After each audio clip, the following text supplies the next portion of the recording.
After right to information, right to employment and right to education, the government is now ready to give right to food to the country.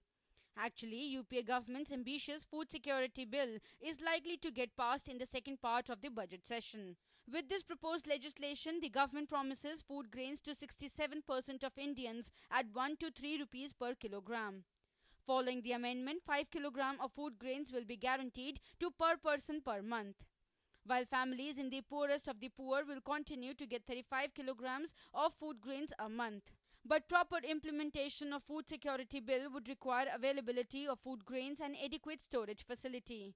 As far as purchase of food grains is concerned, the government believes that there won't be any problem in procurement and distribution. Rice procurement has been in 11-12 35.11 million tons, and the wheat last year was 38 million tons. Even this year, we expect that the rice procurement will touch 40 million tons, and the wheat procurement, and the states have indicated that they will be procuring about 44 million tons. The government aims to get the amended legislation passed in the second part of the budget session, as several amendments have been made in the legislation based on suggestions from the Standing Committee and states. In the first 3 years of the implementation of the Food Security Act, rice will be sold through ration shops at 3 rupees per kilogram, wheat at 2 rupees per kilogram, and millets at 1 rupee per kilogram. These rates are far less than their market value. According to the legislation, beneficiaries would be decided by the state governments. Besides, the criteria to exclude 33% of the population would be provided by the Planning Commission. But the biggest challenge is to strengthen the public distribution system, although the government says that many steps have already been taken in this direction. The public distribution system or distribution of food grain is a joint responsibility of the center and the states. The state has a earmarked part in it. The states procures food grain and supplies to the through FCI, and the states have to lift it, proper identification of beneficiaries, setting up of shops, and making it available. So therefore, it has to be done jointly. True, there have been leakages, and we have taken steps to address those leakages.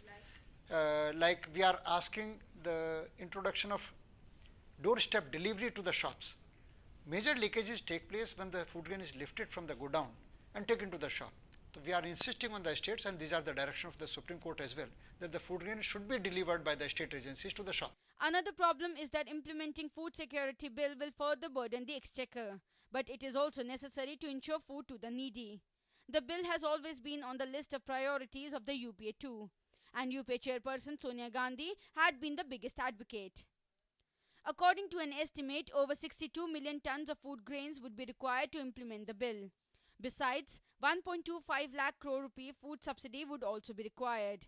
The beneficiaries were earlier divided into two categories, priority and general households. The revised bill, however, proposes only one category of beneficiary. The government has tried to address concerns of the state governments in the amended legislation. Congress had promised food security in the 2009 general elections, following which food security bill was introduced in the Lok Sabha in December 2011. The bill is being seen as the major slogan of the party in the upcoming general elections. With Shailendra Mishra, Sakal Bhatt's report, DD News, New Delhi.